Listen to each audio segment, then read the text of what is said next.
Donc, j'ai dit, on prépare un mélange réactionnel de l'acide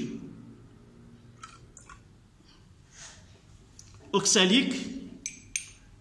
Là, c'est le permanganate de potassium. Je dois ajouter de l'acide sulfurique pour travailler dans un milieu acide. Et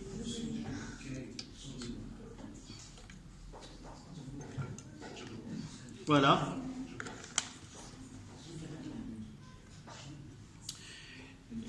Qu'est-ce qu'on va faire par la suite? Voici le mélange réactionnel. Je vais le diviser dans 2 tubes à essai.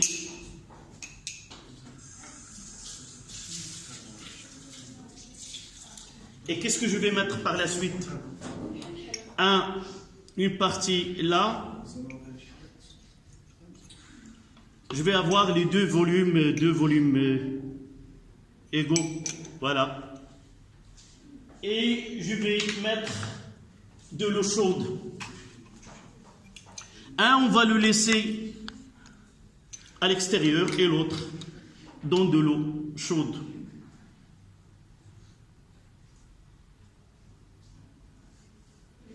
On attend. Pas beaucoup de temps. Vous voyez là.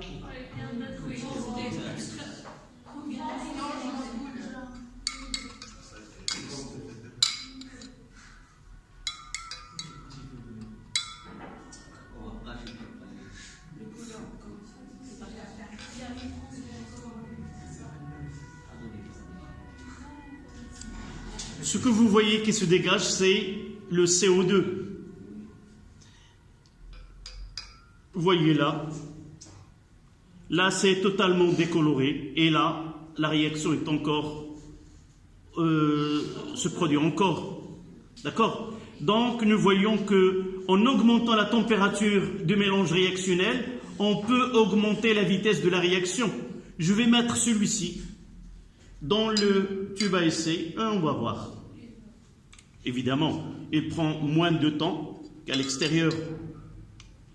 Et vous voyez qu'à l'intérieur du tube à essai, que la réaction se poursuit. Et l'un des réactifs, nous pouvons le voir.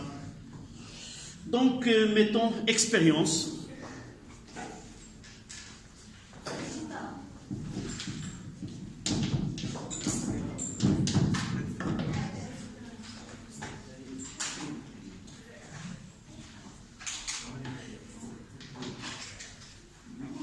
Donc là,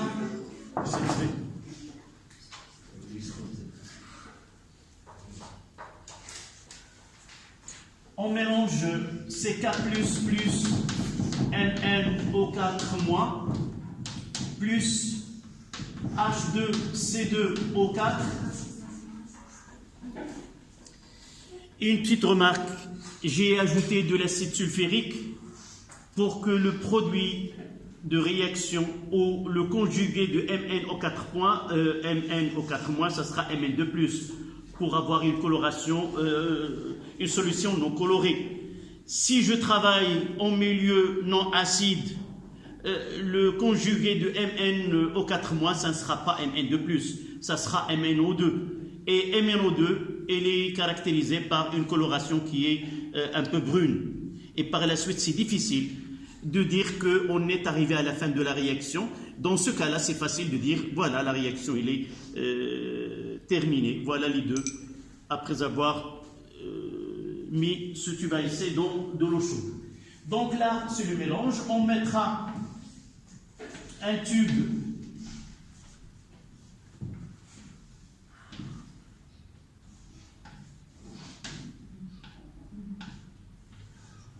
la eau chaude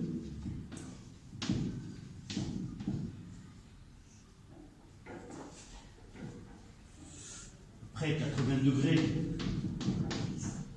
et là à l'air libre le même mélange.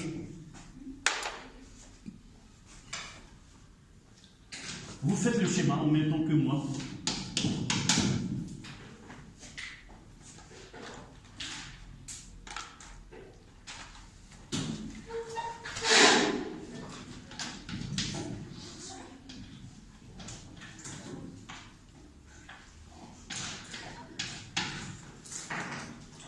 après quelques secondes,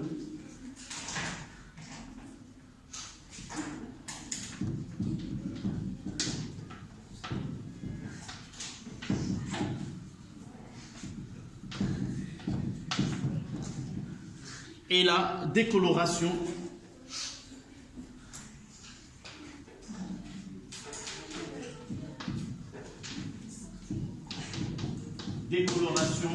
du mélange réactionnel. S'il vous plaît, arrêtez de parler.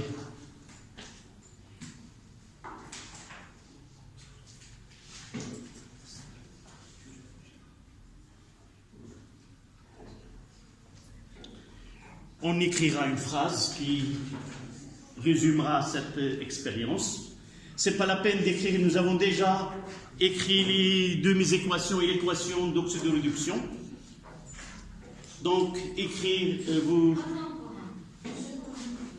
à la ligne, vous notez.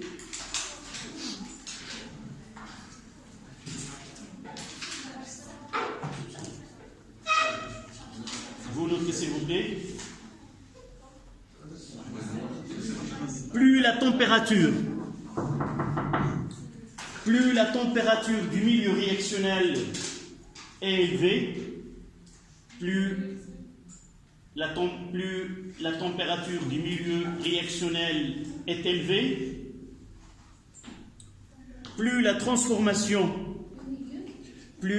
température du milieu réactionnel, avec EL à la fin, plus la température du milieu réactionnel est élevée, plus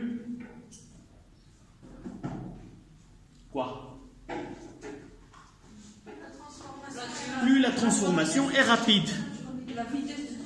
La vitesse de transformation est rapide. Virgule. Et inversement, virgule, et inversement,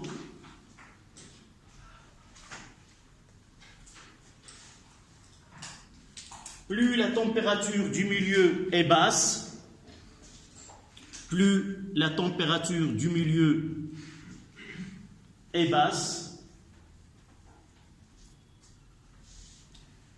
plus la transformation chimique est lente. Plus la transformation chimique est lente.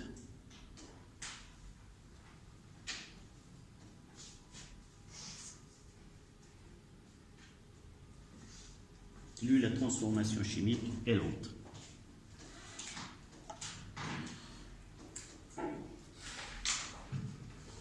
À la ligne, vous mettez remarque. On va utiliser cette remarque par la suite.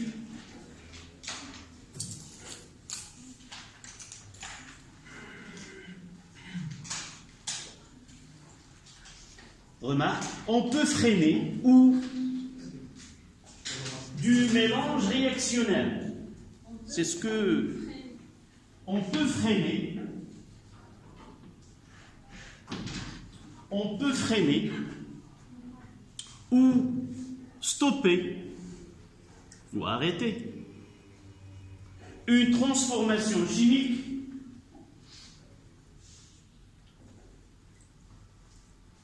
en utilisant de l'eau glacée, eau plus glace, ou arrêter une transformation chimique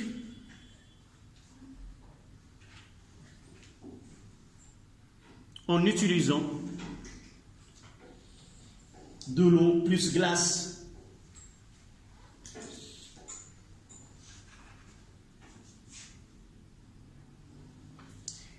Donc ça, on peut multiplier les exemples. Nous pouvons revenir à l'expérience de dismutation de S2 O3 de mois et faire la même chose. Un à l'extérieur, c'est à la température du laboratoire, et l'autre, on le mettra dans le bécher contenant de l'eau chaude. On passe à 3.3. 3. Concentration initiale. Concentration initiale des réactifs comme facteur cinétique. Comme facteur cinétique.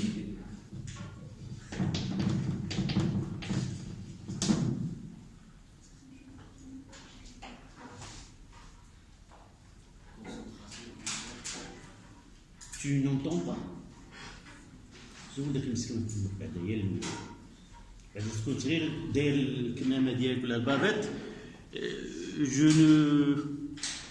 n'arriverai pas à savoir si tu mâches du chewing-gum ou pas. Concentration initiale des réactifs comme facteur cinétique. Donc un facteur cinétique. Voilà. Proposez-moi une manipulation en utilisant la dismutation de thiosulfate, de l'ion thiosulfate.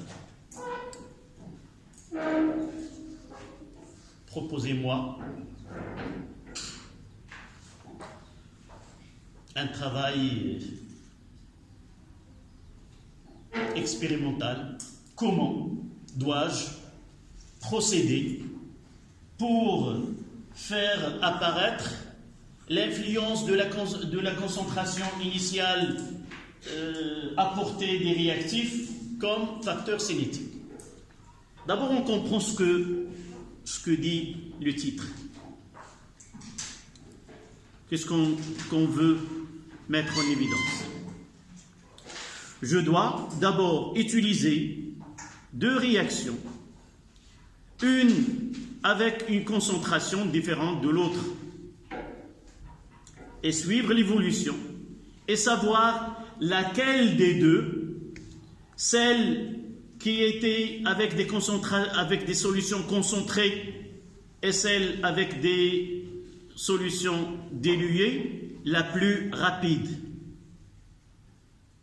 Est-ce que vous avez saisi le but? Oui? Donc, la solution, je prépare une solution de thiosulfate de sodium.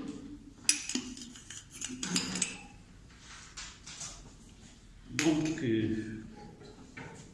je dois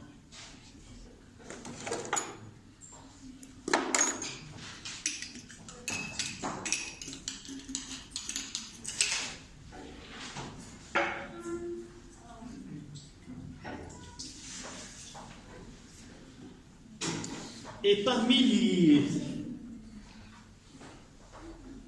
Je ne sais pas, je vous les ai dit la dernière fois, que les tubes doivent être bien lavés.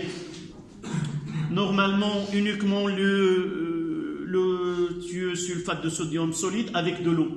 Mais vous voyez que la réaction s'est déclenchée. Ça veut dire quoi?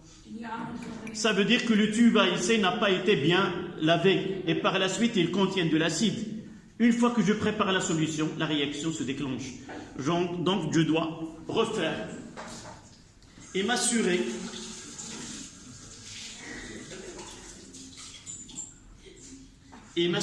que le tube est bien lavé. Donc,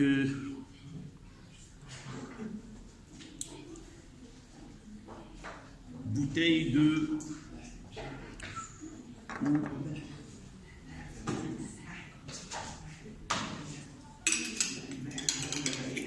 Arrête. Tu n'arrêtes pas de parler. Qu'est-ce que tu as?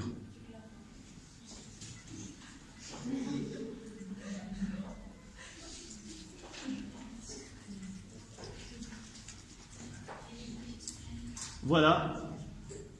Je le laisse et maintenant, je vais essayer de préparer deux solutions. avec des concentrations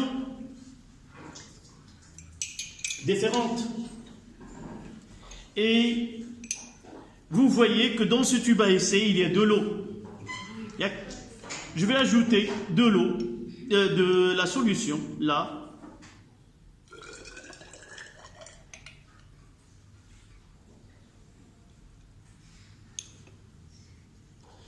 Là, c'était la concentrée, et là, c'était dilué. J'ajoute de l'eau pour avoir le même volume.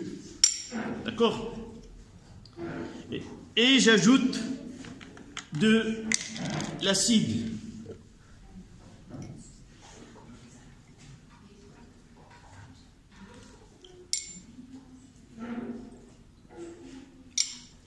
Concentré et dilué.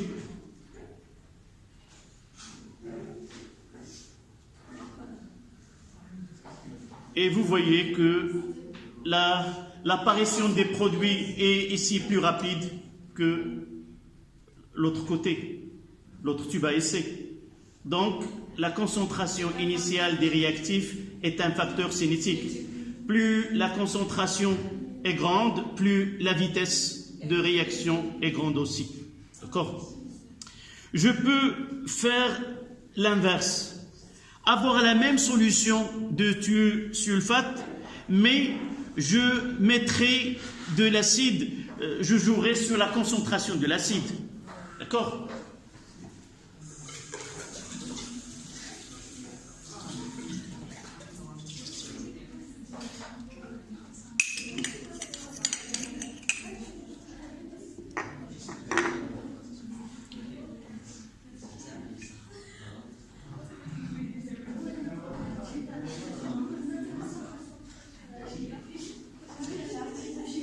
S'il vous plaît.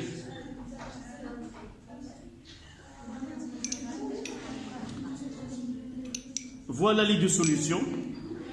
Je mettrai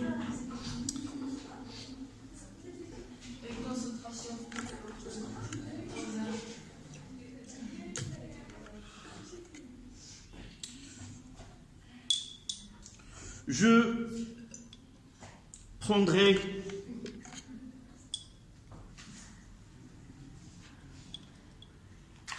et je vais essayer d'ajouter, j'ajouterai de l'eau ici.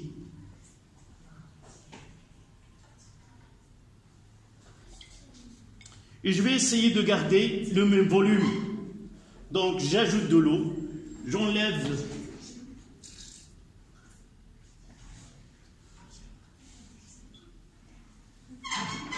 voilà. Là c'est le concentré et j'ajoute les deux.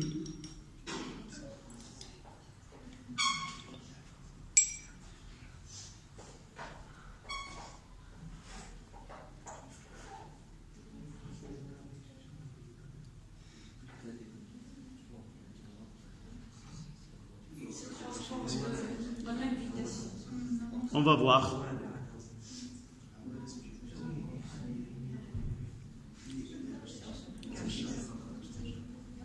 Voyez ce tube-là, il y a une différence. Parce la variation de concentration, il était minime. C'est pour cela que nous n'avons pas noté de différence. C'est une petite différence entre les deux.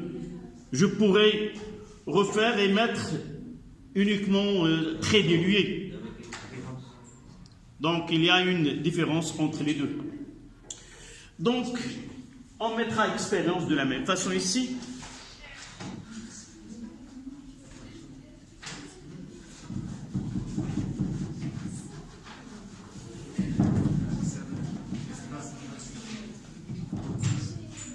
S'il vous plaît, mademoiselle. Expérience.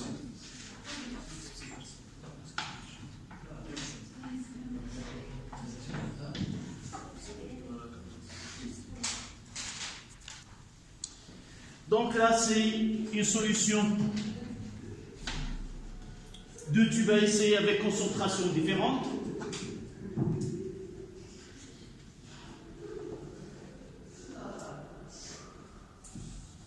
Même volume,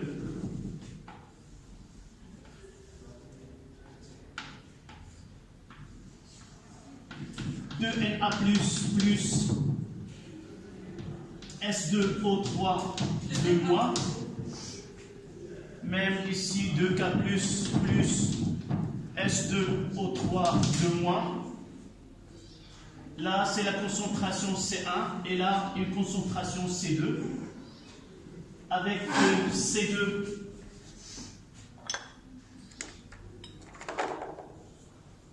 avec C1 supérieur à C2. On ajoute quelques gouttes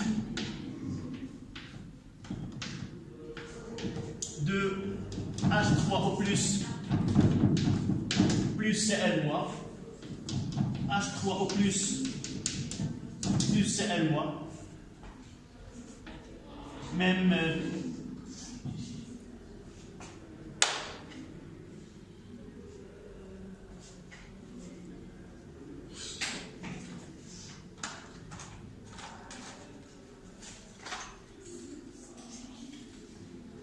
et là, apparition de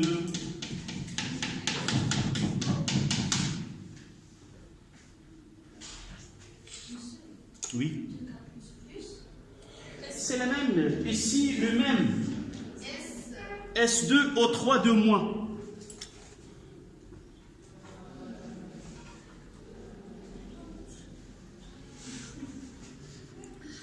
Donc, la façon avec laquelle nous disons que la transformation est rapide, c'est avec le temps que met un produit pour apparaître. Donc, nous avons vu que l'apparition de soufre et du dioxyde de soufre était plus rapide dans le tube à essai où la concentration il est grande. Donc, plus la concentration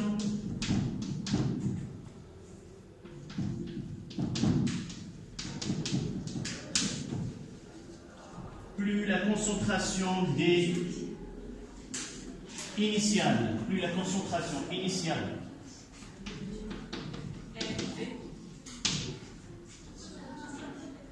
est élevée, plus la vitesse, plus la vitesse de transformation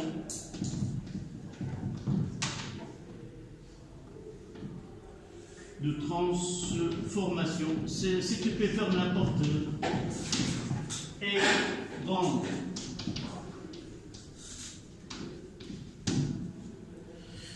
Donc la vitesse de transformation chimique augmente avec la concentration initiale des réactifs.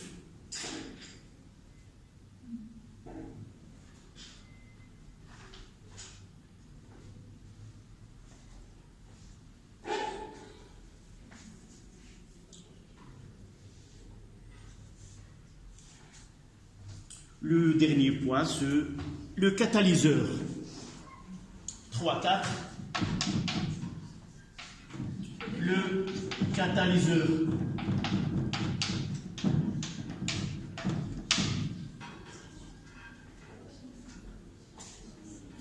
Oui. Pour le C1, qu'est-ce qu'on a ajouté à la solution pour qu'il sera plus concentré? Non, nous avons fait nous l'avons dilué. Ah, donc C2, on l'a dilué. Voilà ce que j'ai fait, c'est ce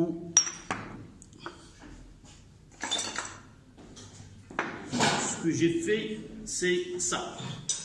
Je vais essayer de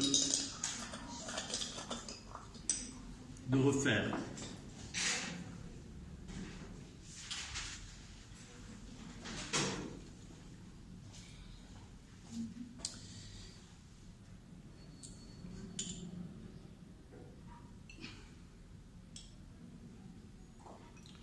Donc, ces deux tubes à essai contiennent une solution de la même concentration. Qu'est-ce que j'ai fait? Je vais diminuer le volume. Là, par exemple, je mettrai une petite quantité et j'ajoute de l'eau pour avoir... Évidemment, en ajoutant de l'eau, la dilution, c'est la diminution de la concentration. J'ajoute Voilà. Donc de ce côté-là, c'est la solution concentrée. De ce côté-là, c'est la même solution, mais diluée. Je dirais que C1 est supérieur à C2. J'ajoute la même quantité de quelques gouttes de deux côtés. Je vais essayer de... Voilà. Voilà. Je mélange. Et je suis l'évolution.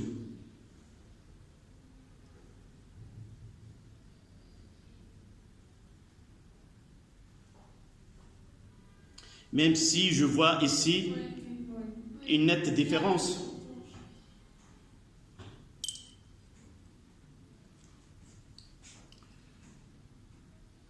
Là, ça se voit.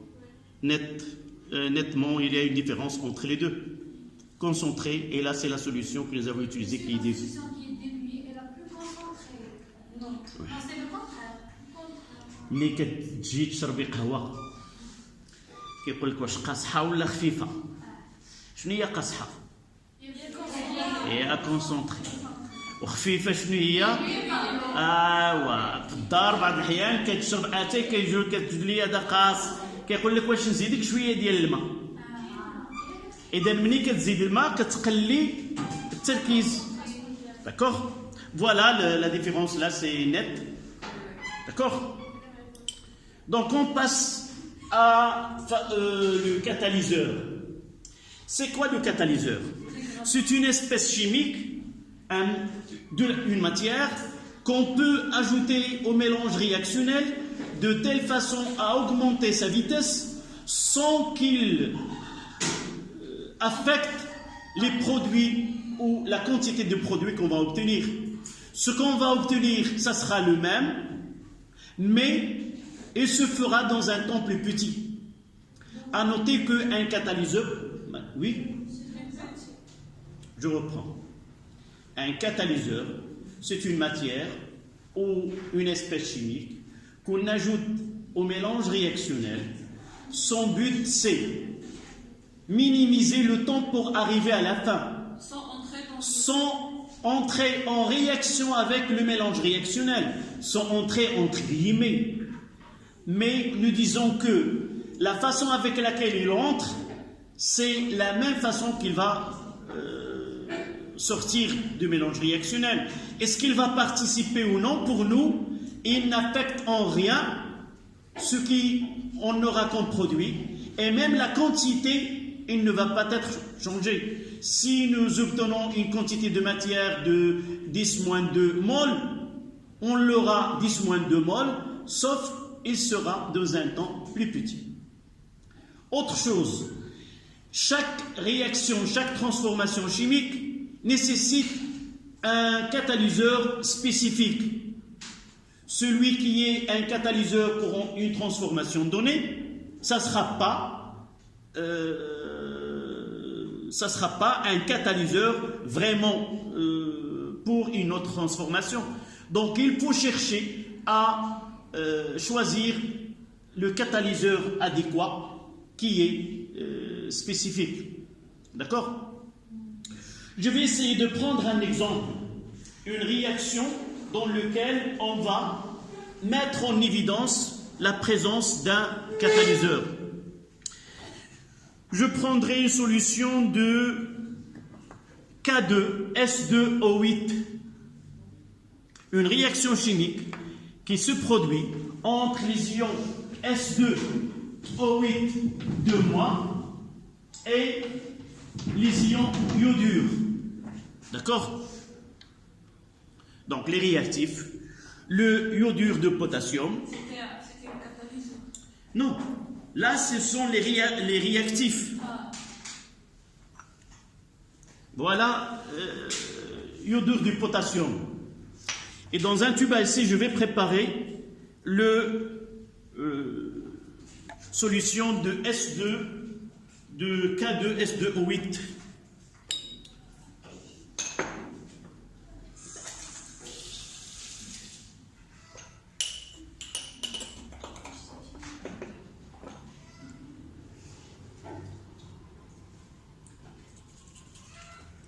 mais je l'ai déjà ici.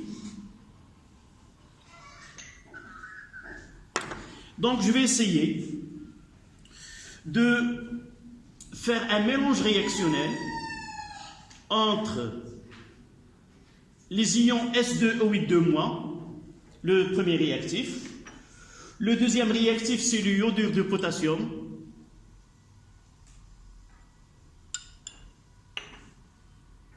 Vous voyez, rien ne se produit dès le début, c'est-à-dire que c'est une réaction qui est lente. Je vais essayer maintenant de ajouter le catalyseur. D'abord, avant d'ajouter le catalyseur, je vais diviser le contenu dans 2 tubes à essai.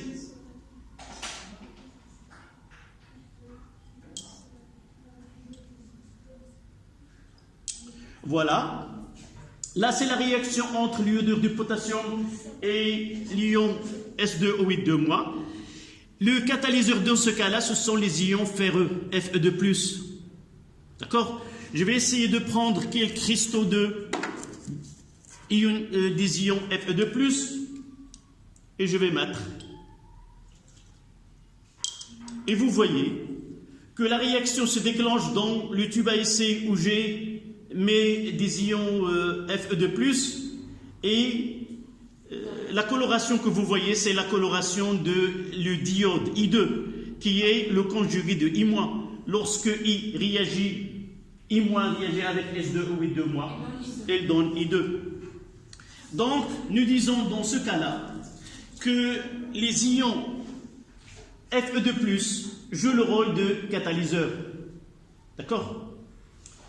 Chaque réaction, si Fe2+ est le catalyseur dans cette réaction, il ne peut pas l'être dans une autre réaction. D'accord? Donc, nous notons à la ligne expérience 8.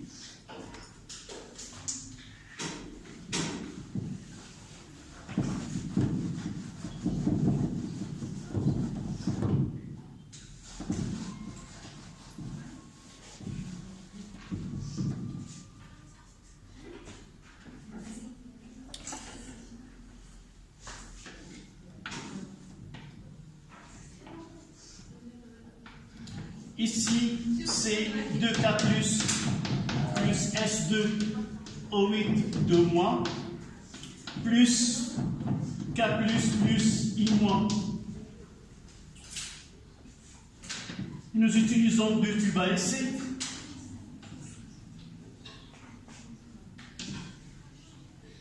Même volume. Et là, j'ajoute quelques cristaux ou une solution de sulfate de fer 2.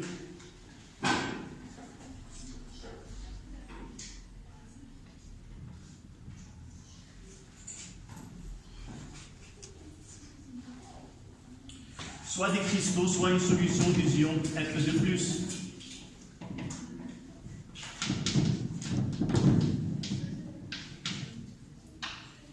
Et nous voyons que la formation de l'iode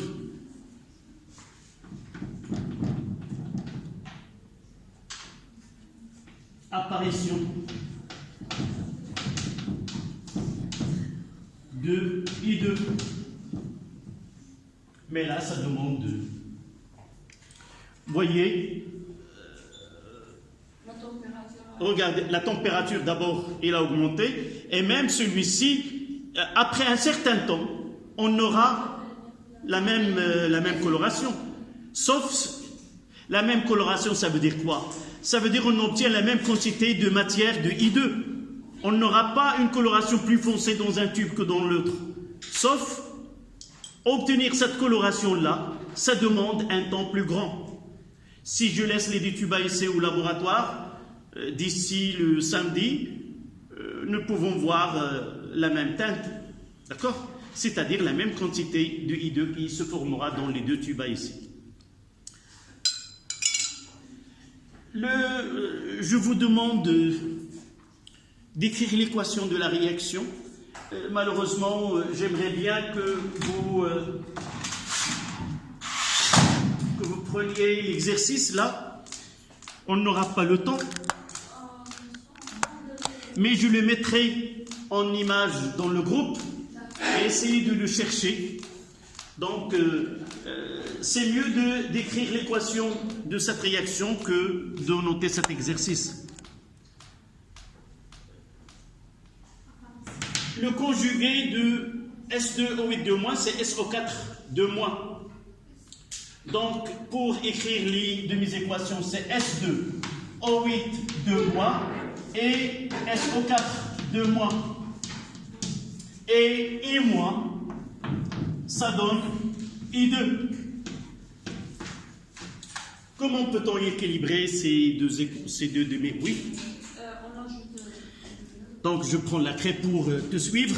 Voilà. On va multiplier. Oui. On aura 2 SO4 2-. L'oxygène, comment il est? Il est équilibré. Donc, la charge, deuxième étape. Oui. On a un manque de. Annexé 2. Comment 2? De 4. De 4. Ah, de 4. Je regarde là, puis je regarde s'il y a un coefficient. Un excès de 4 de ce côté-là. 2. Un excès de 2, il n'y a pas de coefficient. Donc, excès de 2, excès de 4, qu'est-ce que je dois faire? Mademoiselle, tu m'as posé la question si on a excès. Comment équilibrer celle-là? J'ai un excès de 2 et de l'autre côté un excès de 4. Où j'ajouterai les électrons et combien? C'est qui a le manque. Il a le plus petit nombre. Oui. Donc, c'est Vers, au côté des réactifs. Donc là, c'est plus 2. Donc, un excès de 2 et 2, ça donne un excès de 4. Et voilà, un excès de 4. L'autre, là, c'est I-. Mademoiselle, tu nous donnes le deuxième, elle est facile. Tu équilibres celle-là. L'élément iode, est-ce qu'il est équilibré? Non. Qu'est-ce que je dois faire? Équilibrer les éléments. Oui, évidemment. Avant les électrons. Avant. Je mettrai un coefficient 2 ici. 2i, I2. Maintenant, les charges équilibrées. C'est quoi ici? Un excès de 2. Ici, un excès de 2. Et ici, pas d'excès. Je dois ajouter des électrons pour avoir le même excès de l'autre côté. Plus 2 électrons. Et je dois m'assurer que les électrons s'écrivent de deux côtés différents dans les deux équations. Nous avons la chance que le nombre d'électrons il est le même, échangé, et par la suite il se fait de faire la somme. Donc S2O8 2- plus 2I- donne 2SO4 2- plus I2. Et je dois m'assurer aussi que cette équation elle est équilibrée. Pour les charges, excès de 2, donc un excès de 4. Excès de 2 fois 2, c'est excès de 4. Donc, de point de vue charge, c'est équilibré. 8 oxygène, et là 2 fois 4, c'est 8. 2I, 2S, 2S. Donc l'équation est équilibrée. Vous prenez s'il vous plaît l'équation et on notera une phrase sur le catalyseur, c'est quoi?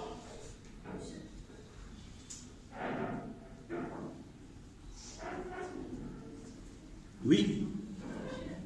Oui.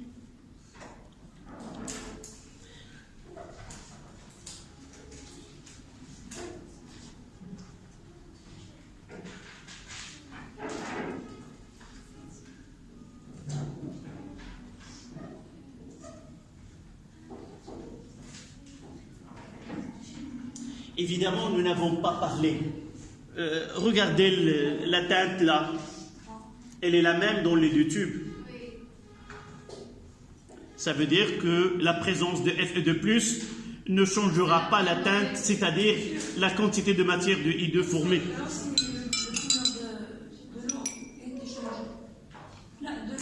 De l'eau. Non, c'est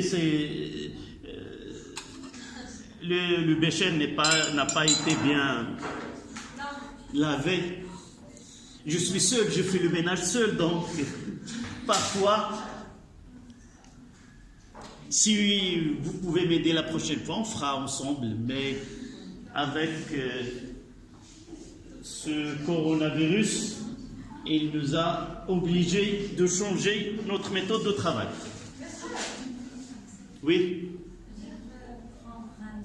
Qu'est-ce que tu peux prendre? Oui? Voilà. Donc une phrase, s'il vous plaît. Nous n'avons pas donné la définition de catalyseur. Donc vous le notez.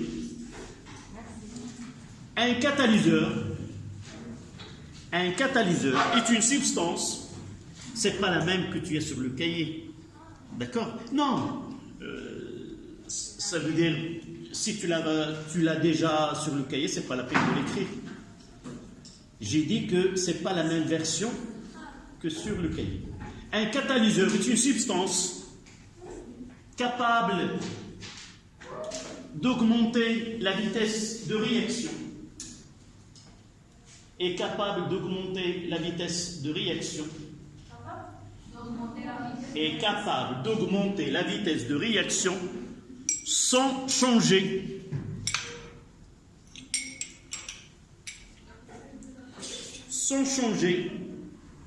l'état final du système chimique, sans changer l'état final du système chimique. Évidemment, nous n'avons pas parlé des produits, ce sont des inhibiteurs. Il existe des produits qui peuvent freiner une réaction chimique. Mais dans notre programme, on parlera uniquement d'un catalyseur. C'est une espèce qui est capable d'augmenter la vitesse de réaction. On peut conclure que le catalyseur est plus valable pour la vitesse de la transformation. Le terme valable, ça veut dire quoi? Efficace. Oui, lorsque nous voulons gagner du temps, au lieu de s'asseoir 2 heures ou 3 heures devant un mélange réactionnel et attendre la fin de cette transformation, on choisit un catalyseur qui peut réduire la durée en quelques minutes par exemple. Mais la fin, il est la même. On va essayer par la suite de parler de l'effet de chacun. L'inconvénient du catalyseur, c'est qu'il ne peut pas augmenter ce qu'on appellera le rendement. D'accord? Il ne donne pas une grande quantité d'un produit donné. Mais avec les solutions, avec la concentration initiale, il augmente la vitesse et il augmente aussi quoi? L'état final, il la change. On obtient plus de produits avec une concentration initiale. On en parlera par la suite. Donc, essayez s'il vous plaît, d'ici le samedi, on se verra le samedi. L'exercice, essayez de le travailler. Je le poserai dans le groupe. D'accord? Allez.